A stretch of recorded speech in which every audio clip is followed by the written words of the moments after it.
Captain Daniel Price stood on the bridge of the United Nations ship Valkyrie and looked at the stars moving past the windows. He had been in space for many years now and still loved the sight of the endless black sky filled with tiny points of light.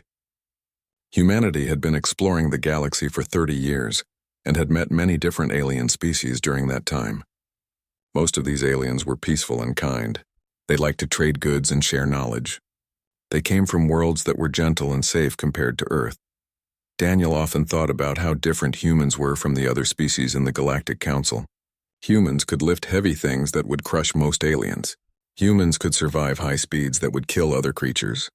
This was because Earth was what the galaxy called a death world. It was a planet with strong gravity, dangerous storms, and animals that hunted in groups. Humans had learned to survive in conditions that most aliens would find impossible, but humans had shown everyone that they were peaceful too. They traded fairly with other species. They shared their technology.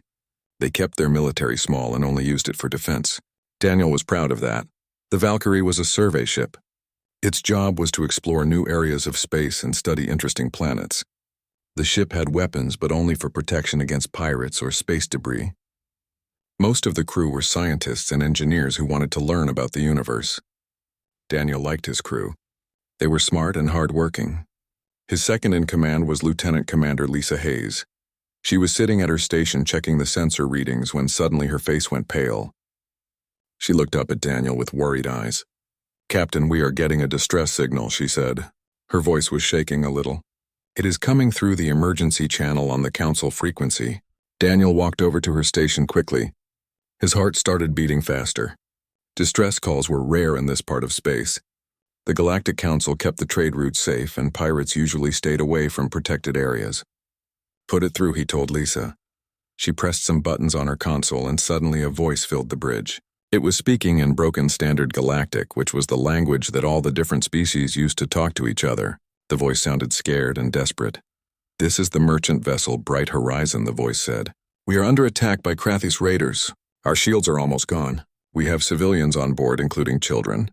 Please, if anyone can hear this, we need help right now. Our coordinates are being transmitted with this message. Please hurry." The voice was cut off by static, and then there was only silence. Daniel felt his stomach tighten. He had heard about the Krathis raiders before.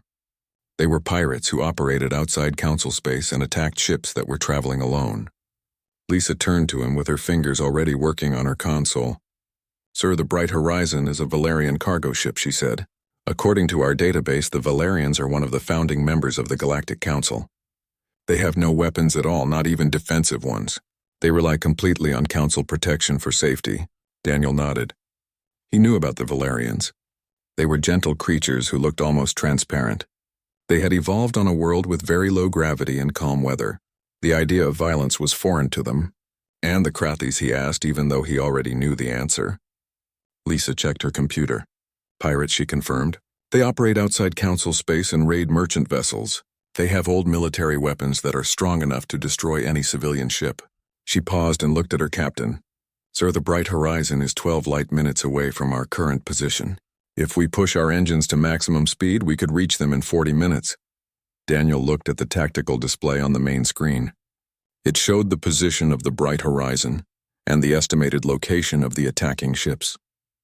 The Valkyrie was a survey vessel, and it was not as heavily armed as a proper warship. But compared to most alien ships, it was still very strong. Humans had designed their ships to survive in harsh conditions. The shields were thick to protect against radiation and space rocks. The hull was reinforced with multiple layers, and the weapons reflected humanity's long history of warfare. Daniel knew that his ship could probably handle a few pirate vessels, but he was not certain. Still, he could not ignore a distress call, especially one with children involved. "Navigation, plot a course to the Bright Horizon coordinates," he ordered. "Engineering, I want maximum power to the engines. Communications, send a message on all frequencies. Tell them that the United Nations ship Valkyrie is responding to their distress call and that we will arrive in 40 minutes. He turned to his tactical officer, who was a young man named Lieutenant Commander Alex Chen. "Lieutenant, bring all weapons online," he said. "Charge the railguns and get the missile bays ready to fire." Alex nodded, and his fingers moved quickly over the weapons console. "Aye, sir," he said. "All weapon systems are now active and ready." The bridge became busy with activity as the crew carried out their orders. The Valkyrie shuddered slightly as its engines increased power. Daniel could feel the vibration through the deck plates under his feet. The ship began to accelerate toward the distress call location. Lisa leaned closer to Daniel and spoke quietly so only he could hear. "Sir, should we contact Earth and request backup?" she asked. Daniel shook his head slowly. "By the time reinforcements could get here, it would be too late," he said. "We are the only help those people are going to get." He paused for a moment and then added, "Send a flash message to Earth Command anyway and let them know what we are doing." Lisa nodded and turned back to her console. Daniel stood in the center of the bridge and watched the stars. 40 minutes suddenly seemed like a very long time. He thought about the Valerian families on that merchant ship. He thought about the children who must be terrified right now. He thought about the Krathis raiders who probably had no idea what they were about to face. The galaxy was about to learn something important about humans today. When someone sent out a distress call and Earth heard it, humanity would always answer. The Valkyrie came out of faster-than-light travel with a shudder that Daniel could feel in his bones. The ship always shook a little when it dropped back into normal space, but the crew was used to it by now. Daniel looked at his tactical display and immediately saw multiple red dots appearing on the screen. These were the hostile ships that were attacking the bright horizon. Lieutenant Chen spoke up from his weapons station. "Captain, I count 6 Krathis raiders on my screen," he said. "They are medium-class attack ships and they have surrounded the bright horizon completely. The merchant vessel shields are down to 15% and falling fast." Daniel studied the formation of the enemy ships. They were moving in a circle around the Valerian vessel like wolves around an injured animal. It was a hunting pattern designed to prevent the prey from escaping. The Krathis were good at what they did, and they had clearly done this many times before. "Open a channel on all frequencies," Daniel ordered. "Let us see if they are willing to talk before we start shooting." Lisa worked her console and then nodded to him. "Channel is open, sir," she confirmed. "You can speak now." Daniel took a breath and spoke in a calm but firm voice. "Attention, Krathis vessels, this is Captain Daniel Price of the United Nations ship Valkyrie. You are currently attacking a civilian vessel in violation of Galactic Council law. Stand down immediately and withdraw from this sector. This is your only warning." There was silence for a few seconds. Daniel could hear his own heartbeat in the quiet of the bridge. Then the speakers crackled with a harsh voice that sounded like insects clicking together. The translator struggled to turn it into words that humans could understand. "Human vessel," the voice said. "This does not concern you. Leave now or you will be destroyed." Lisa quickly pulled up information about the Krathis on her screen. "Sir, the Krathis are insect-like predators from a high-gravity world," she said. "Their home planet has almost the same gravity as Earth. They are considered one of the more aggressive species in this sector, but they usually avoid council space." Daniel nodded slowly. "So they are used to bullying weaker species," he said. "They probably think we are soft like the others." He pressed the communication button again. "Negative, Krathis vessels," he said. "You have 30 seconds to withdraw from this area. After that, we will consider you hostile combatants and we will act accordingly." The response came faster than Daniel expected. 3 of the Krathis raiders suddenly broke away from the circle around the bright horizon and turned toward the Valkyrie. Their engines flared bright as they accelerated. Daniel could see their weapons starting to glow with energy as they charged up for firing. Alex Chen called out from his station. "Sir, I have hostile weapons lock," he said. "They are targeting our bridge section directly." Daniel felt calm wash over him. This was what he had trained for during all his years in the military. "All hands brace for combat," he announced over the shipwide communication system. Then he turned to Alex. "Mr. Chen, you are weapons-free," he said. "Show them what a human warship can do." The lead Krathis raider fired first. A bright bolt of plasma shot out from its weapons and crossed the distance between the 2 ships in seconds. It was the kind of weapon that would completely destroy a standard council vessel. The plasma bolt hit the Valkyrie shields and spread across them like water hitting a window. The ship barely shook. Human shields were designed to protect against much worse things than plasma weapons. They could survive hits from space rocks traveling at incredible speeds. They could protect the crew from the deadly radiation near unstable stars. A simple plasma bolt was nothing compared to those dangers. Alex Chen's response was immediate. The Valkyrie railguns opened fire with a sound that was more felt than heard. These weapons used powerful magnets to throw solid metal slugs at enormous speeds. Each slug was made of tungsten and weighed several tons. They were accelerated to 15% of the speed of light in just a fraction of a second. At those speeds, the slugs had more energy than small nuclear bombs. The first tungsten round crossed the space between the ships so fast that the Krathi's targeting computers could not even track it. The round hit the lead raider shields and went straight through them as if they were made of paper. Then it punched through the hull of the ship. The kinetic energy was so great that everything the slug touched instantly turned into superheated gas. Metal and organic matter vaporized in microseconds. The raider came apart like a toy being smashed by a hammer. Pieces of the ship flew in all directions. A moment later, the reactor exploded in a bright flash that lit up the darkness of space. The second and third Krathis raiders tried to dodge, but human targeting computers were far too good for that. These computers were designed to track missiles moving through Earth atmosphere at hypersonic speeds. In the vacuum of space where there was no air resistance, the alien ships might as well have been standing still. 2 more railgun rounds fired. 2 more kills. The raiders simply ceased to exist. One moment they were there, and the next moment they were expanding clouds of debris and gas. Daniel watched it happen on his tactical display. The whole engagement had taken less than 10 seconds from the first shot to the last. The 3 remaining Krathis ships that were still surrounding the bright horizon immediately stopped their attack. They turned away from the merchant vessel and started running at maximum speed. Alex looked at Daniel. "Sir, should we chase them and destroy them too?" he asked.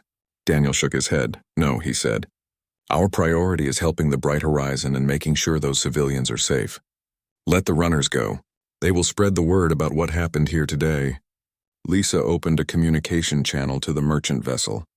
A holographic image appeared above her console showing the bridge of the bright horizon. A Valerian captain stood there looking at them with huge eyes. The Valerians were delicate-looking aliens with skin that was almost see-through. They were thin and tall and moved very gracefully. But right now this captain was shaking with fear. The captain's hands were trembling as they stared at Daniel and his crew. "You destroyed them," the Valerian captain whispered in heavily accented Standard Galactic. "They had military weapons and battle shields. You destroyed all 3 of them in seconds." The captain seemed to be in shock. Daniel softened his expression and spoke gently. "You are safe now," he said. "What is your current status, and do you need assistance?" The Valerian captain seemed to remember their duties suddenly. "Our shields are nearly gone, and we have hull breaches on decks 3 and 7, the captain said. "We have no casualties among the crew or passengers, but our main drive is damaged. We cannot make it to the nearest council station on our own power." Daniel nodded. "Understood," he said. "We will escort you to the station, and we will help with your repairs. Lisa, coordinate with their engineering staff. Alex, stay on tactical alert. I want sensors watching every corner of this system." He paused and then added almost to himself, "And someone sent a detailed report to Earth Command because something tells me this is just the beginning of something much bigger." 3 days later, Daniel found himself standing in the Galactic Council chambers on a huge orbital station above Centauri Prime. The chamber was massive and shaped like a sphere with seats, arranged in circular rows around a central platform. Representatives from dozens of different alien species filled the seats. The air was full of quiet humming sounds from all the translator devices that were converting hundreds of languages into words that everyone could understand. Daniel stood on the central platform in his formal uniform, feeling uncomfortable. He did not like wearing dress uniforms much. Admiral Henry Nakamura stood beside him. The admiral was the human ambassador to the Galactic Council and had been working with the aliens for many years. The mood in the chamber felt tense. Above them, holographic displays were showing footage from the battle between the Valkyrie and the Krathis raiders. The video played over and over, showing how quickly and completely the human weapons had destroyed the enemy ships. Daniel could see the alien counselors watching with expressions that ranged from amazement to fear. High Counselor Vexiteral spoke first. The High Counselor was a tall crystalline being from a low-gravity world. Their body looked like it was made of living glass that changed colors when they moved. Their voice had a musical quality that resonated through the entire chamber. Ambassador Nakamura, the High Counselor, said, "The Council acknowledges the actions of Captain Price and the crew of the Valkyrie. They responded to a distress call from a Council merchant vessel and defended it from pirate attack. We are grateful for this." Admiral Nakamura nodded politely. "We are pleased that we could help, High Counselor," he said.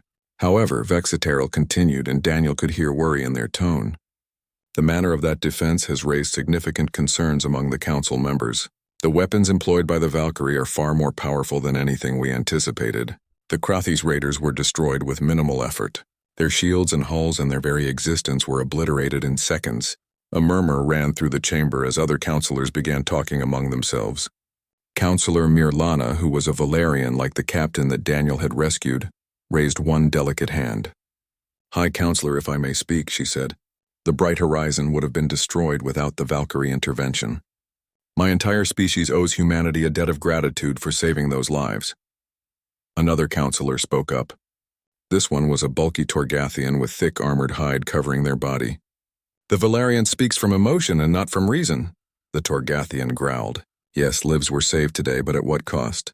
We have all seen what human weapons can do now. What would happen if humanity decided to turn those weapons against the Council itself? What would stop them from conquering all of us?" Daniel felt his jaw tighten with anger, but Admiral Nakamura placed a calming hand on his shoulder. The Admiral stepped forward and spoke in a calm but firm voice. "Counselors, humanity has been a member of this Council for 30 years now," he said. "In all that time, we have never acted with aggression toward anyone. We have honored every treaty we signed. We have respected every boundary that was set. We are not conquerors. We are explorers and traders and scientists. Yes, we come from a harsh world. And yes, that has made us capable in combat. But that capability has only ever been used in self-defense or in defense of others who needed help." High Counselor Vexteral crystalline form seemed to dim slightly, which was a sign that they were thinking deeply. "Ambassador, we do not doubt humanity intentions," Vexteral said. "But the incident with the Krathis has revealed something we did not fully understand before. Your survey vessels and exploration ships carry weapons that rival our dedicated warships. What would happen if humanity truly mobilized for war? What kind of fleet could you assemble?" Before Admiral Nakamura could answer the question, the doors to the council chamber suddenly burst open. A communications officer rushed in. It was a young Zentari with pale blue skin who looked terrified. "High Counselor," the officer said breathlessly. "Forgive me for this intrusion, but we have an emergency situation. The Krathis Dominion has issued a formal declaration of war against the Galactic Council. They are demanding reparations for the ships that were destroyed by the humans. They have begun attacking Council outposts along the frontier." The chamber erupted into chaos. Counselors began shouting over one another. Their translator devices struggled to keep up with all the different voices speaking at once. High Counselor Vextarl raised their arms and made a harmonic tone ring through the chamber that demanded silence. "How many outposts have been attacked?" the High Counselor demanded. The communications officer was trembling now. 7 outposts so far, High Counselor, all of them in Sector 12. They are overwhelming our defense platforms easily. The Krathis fleet is 300 ships strong, and they are advancing deeper into Council space with every hour. They are demanding that humanity be expelled from the Council and handed over for judgment. If we do not comply, they say they will continue their attacks until we surrender." The Torgathian counselor stood up quickly and his voice boomed across the chamber. "This is completely unacceptable," he said. "The Krathis are using the incident as an excuse for conquest. We must mobilize the Council fleet immediately and defend our territory." High Counselor Vexteral form flickered with distress. "The Council fleet will take weeks to assemble from all corners of our territory," the High Counselor said. "We have ships scattered across dozens of systems. By the time we can gather them together, the Krathis will have captured dozens of our worlds and stations." They turned to look directly at Admiral Nakamura. "Ambassador, humanity was responsible for provoking this conflict, even if it was unintentional. What will your people do now?" Admiral Nakamura stood tall and his expression became hard like steel. "With respect, High Counselor, humanity did not provoke this conflict," he said firmly. Captain Price responded to a distress call and defended an innocent vessel from pirates who were breaking the law. "The Krathis are using this as an excuse for aggression that they likely planned long ago." He paused and looked around the chamber at all the assembled aliens. "But you have asked what humanity will do, and I will tell you. I need to consult with Earth Command, but I believe I can speak for my government when I say this. We stand with the Council.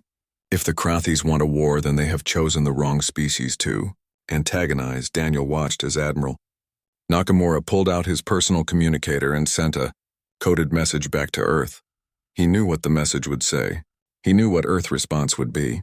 Humanity had spent centuries preparing for the possibility of hostile contact with aliens.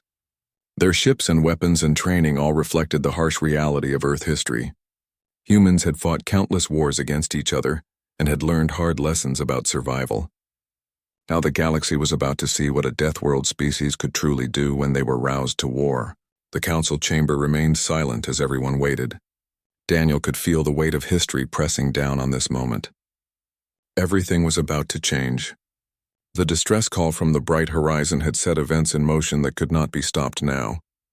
Humanity would answer the call. Humanity would defend the council. And the Krathis would learn what it meant to threaten those under Earth protection. The galaxy was about to discover why you should never provoke a species that evolved by hunting creatures larger and more dangerous than themselves. Commander Kate Morrison stood on the bridge of the United Nations ship Thunderchild and watched through the large windows as the human fleet came together in space. Ships were arriving from all over human-controlled space, and it was an amazing sight to see. Earth Command had activated every reserve vessel and every patrol ship, and every exploration craft that was within reach. Now over 200 human ships floated in formation above Earth-Moon. Their hulls were covered with weapons that gleamed in the light from the distant sun.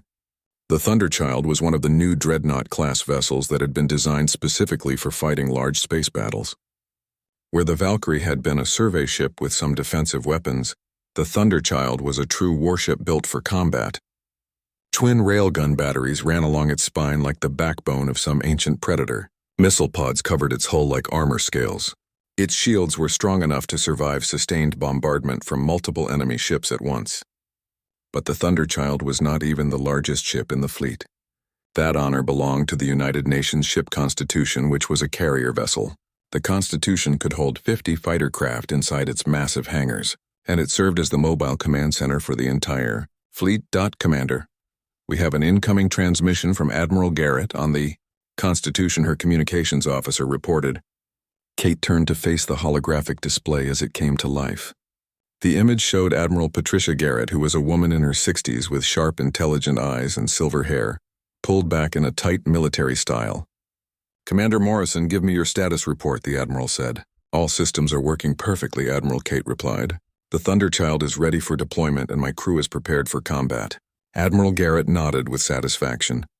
Good, she said. I am sure you have all seen the tactical briefings by now. The Krathis fleet is attacking Council outposts in Sector 12, and they are moving deeper into Council territory with every passing hour. They have numerical superiority over us with 300 ships compared to our 200. However, our intelligence suggests that their vessels are designed for raiding and intimidation, and not for sustained fleet combat against a peer opponent. A tactical display appeared beside the Admiral showing a map of Sector 12. Red markers indicated where the Krathis fleet was positioned, while blue markers showed the besieged Council outposts that were under attack. Our objective is simple, Admiral Garrett continued. We will jump directly to Sector 12 and engage the Krathis fleet in combat.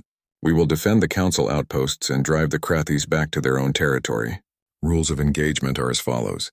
You are weapons-free on all Krathis military vessels, but you must avoid civilian casualties at all costs. We are not conquerors like they are. We are defenders and protectors. The fleet will jump in 3 waves. Dreadnoughts and cruisers will go in the first wave to establish a defensive perimeter and draw enemy fire. Destroyers and frigates will follow in the second wave to provide support and engage smaller enemy craft. The Constitution and the carrier group will come in the third wave and deploy fighters once we have secured a safe position in the battle space. Expected jump time is 4 hours from now. Use that time to run final system checks and brief your crews thoroughly. This is real combat, people, and not a simulation. Lives are on the line, both human and alien. Make absolutely sure your people are ready for what is coming. The transmission ended and Kate turned to her executive officer, Lieutenant Greg Palmer. You heard the Admiral, she said. I want every system checked twice and then checked again. Run combat drills for all the gun crews, and Greg, make sure the crew understands exactly what we are up against. The Krathis are predators from a high-gravity world just like Earth. They are tough and aggressive, and they have been raiding Council space for decades. They are not going to run away at the first sign of resistance like some species might. Greg nodded seriously. Understood, Commander, he said. But if I may say so, after what the Valkyrie did to their raiders, I am betting the Krathis have no idea what they are really in for when they face our fleet. Kate allowed herself a small grim smile. Let us hope you are right, Lieutenant, she said. Dismissed.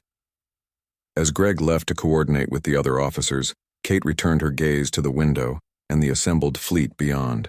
200 ships seemed like a lot, But when you spread them across the vastness of space and faced them against 300 enemy vessels, the odds were far from certain. But humans had faced long odds many times before in their history.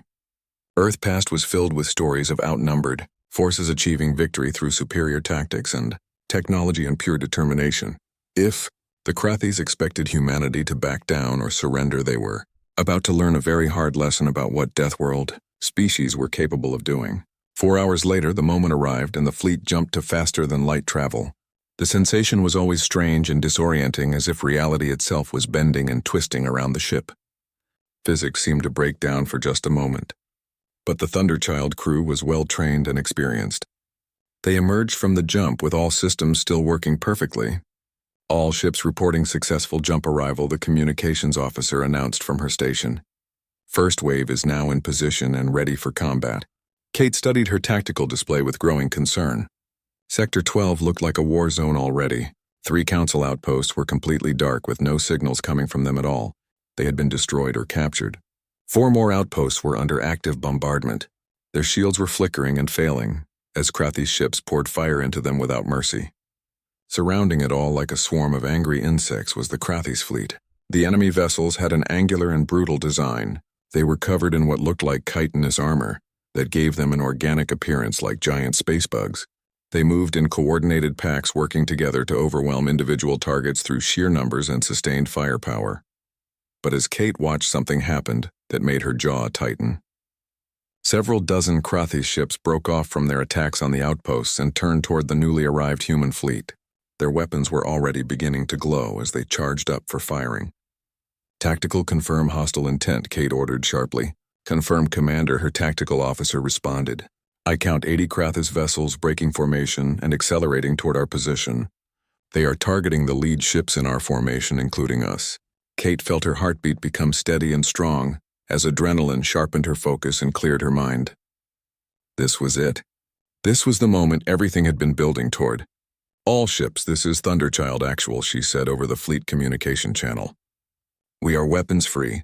Engage hostile targets at will. Show them what humanity can do. Let them see why you never threaten a species from Earth." The battle was about to begin, and the galaxy was about to witness something it had never seen before. Humanity at war was a terrible and beautiful thing, and the Krathis were about to become the first species to truly understand what that meant.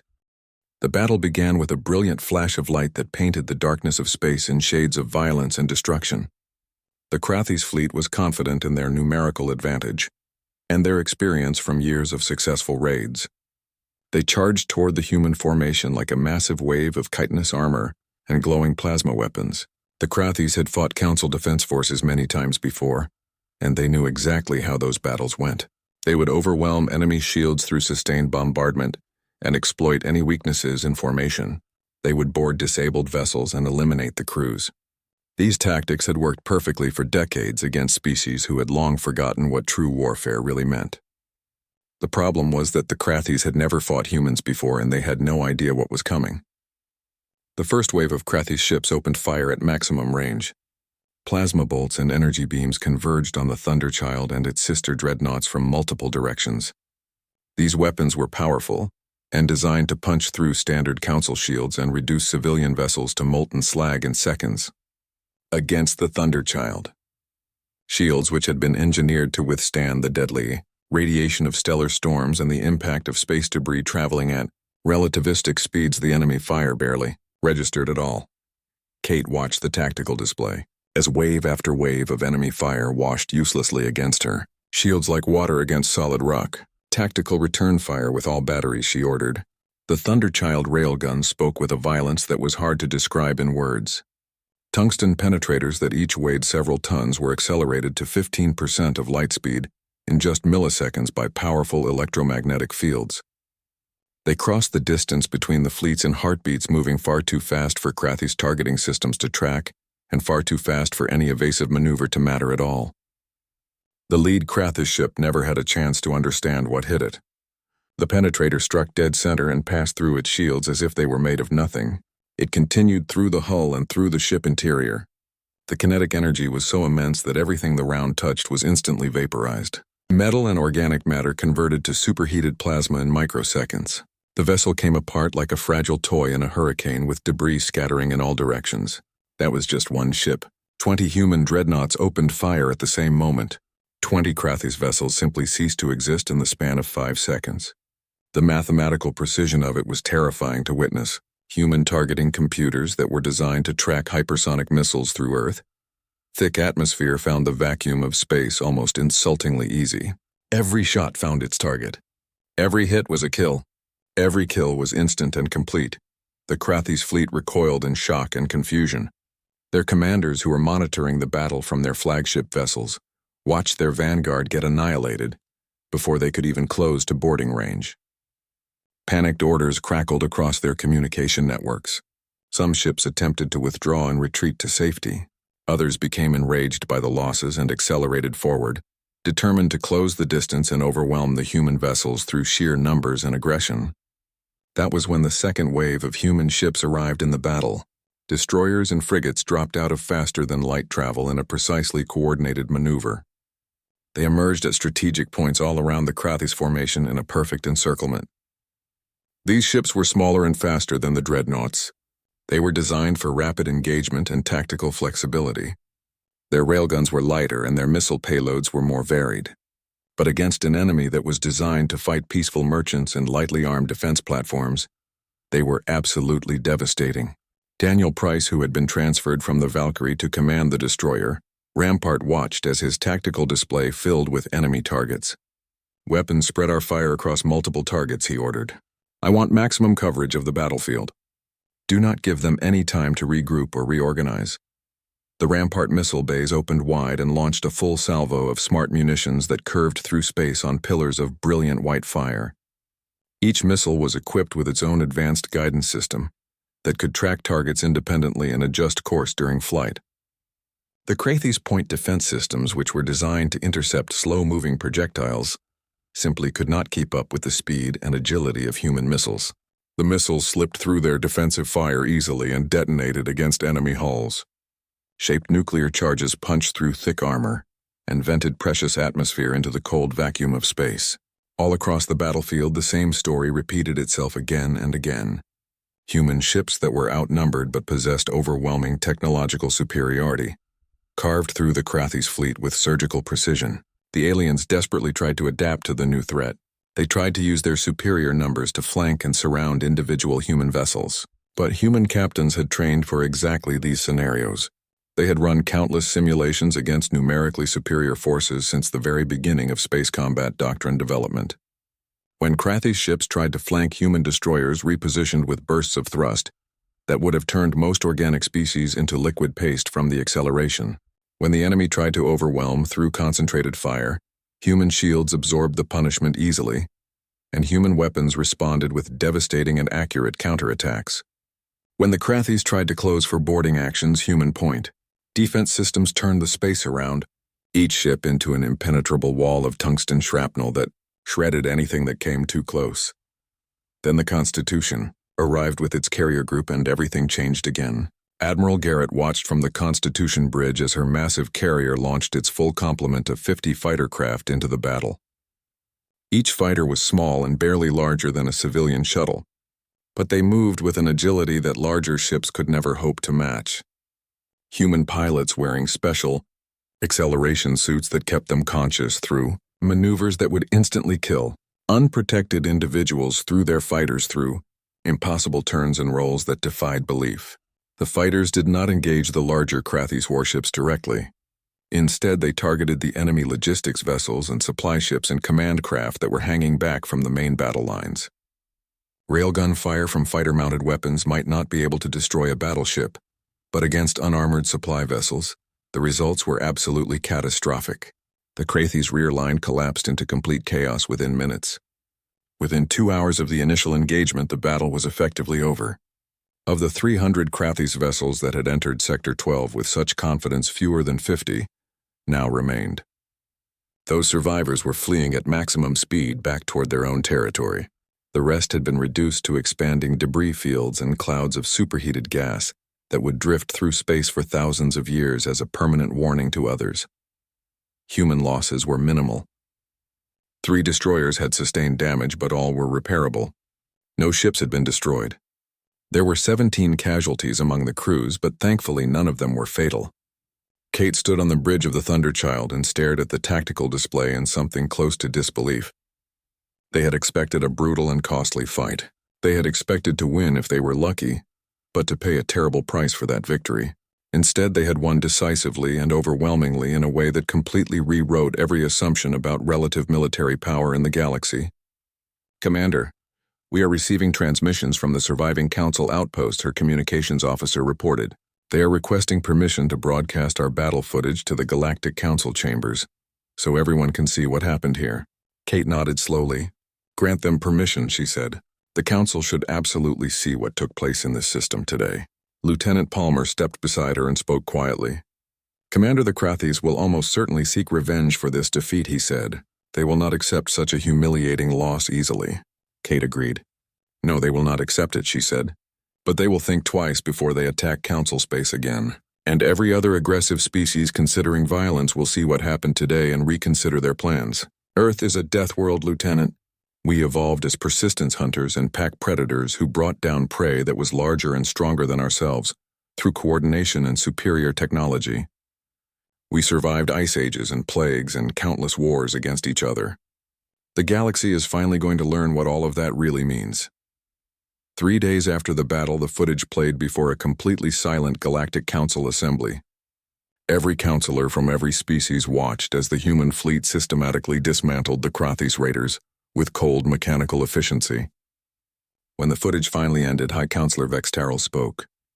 Their crystalline voice carried a note that might have been respect or possibly fear. "Ambassador Nakamura, the Council has deliberated extensively on the events that occurred in Sector 12. While some members initially expressed concern about humanity military capabilities, the evidence before us is absolutely clear. Your species responded to a distress call from our citizens. You defended Council territory.